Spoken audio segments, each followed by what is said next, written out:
જર્જરિત આંગણવાડી કેન્દ્ર ગાદલવાડાના બાળકો ભયના ઓથાર હેઠળ ભણવા મજબૂર।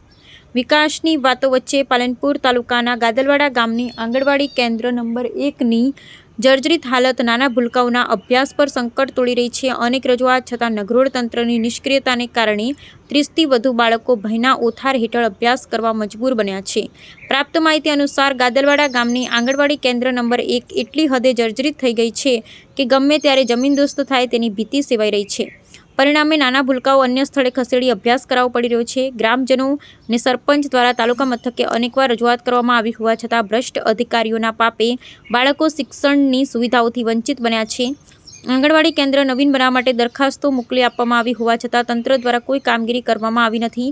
ગ્રામજનોનો આક્ષેપ છે કે તંત્રની આ બેદરકારીને કારણે જો જર્જરિત આંગણવાડી કેન્દ્ર જમીનદોસ્ત થાય અને નિર્દોષ લોકોનો જીવ જાય તો તેની જવાબદારી તંત્રની રહેશે। આ સ્થિતિમાં તાલુકા વિકાસ અધિકારી પિયુષ સિસોદિયા સ્થળ વિઝિટ કરી સત્વરે નવીન આંગણવાડી કેન્દ્રનું બાંધકામ શરૂ કરાવે તેવી ઉગ્ર માંગ ગ્રામજનો કરી રહ્યા છે। રાજ્ય સરકારના ભણશે ગુજરાત જાગશે ગુજરાતના સૂત્ર વચ્ચે ગાદલવાડા ગામના બાળકો આંગણવાડી કેન્દ્રની પ્રાથમિક સુવિધાઓથી પણ વંચિત રહ્યા છે। હાલ આંગણવાડી કેન્દ્રના બાળકોને ગાદલવાડા ગામના કોમ્યુનિટી હોલમાં અભ્યાસ કરાવવાની માંગણી ગ્રામજનો કરી રહ્યા છે। જો કે આ કોમ્યુનિટી હોલ હાલ મંજૂરને રહેવા માટે આપવામાં આવી રહ્યો છે, જેના કારણે આંગણવાડી કાર્યકરો અને બહેનોમાં નારાજગી જોવા મળી રહી છે।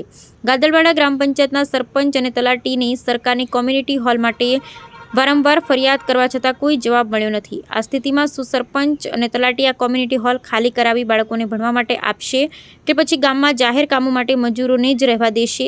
શું તાલુકા વિકાસ અધિકારી આ મામલે તપાસ કરાવશે અને બાળકોને ભણવા માટે કોઈ સગવડ કરાવશે? આ પ્રશ્ન હાલ ગ્રામજનોના મનમાં ઉઠી રહ્યા છે। આ મામલે તંત્ર દ્વારા તાત્કાલિક કાર્યવાહી કરવામાં આવે તે અત્યંત આવશ્યક છે।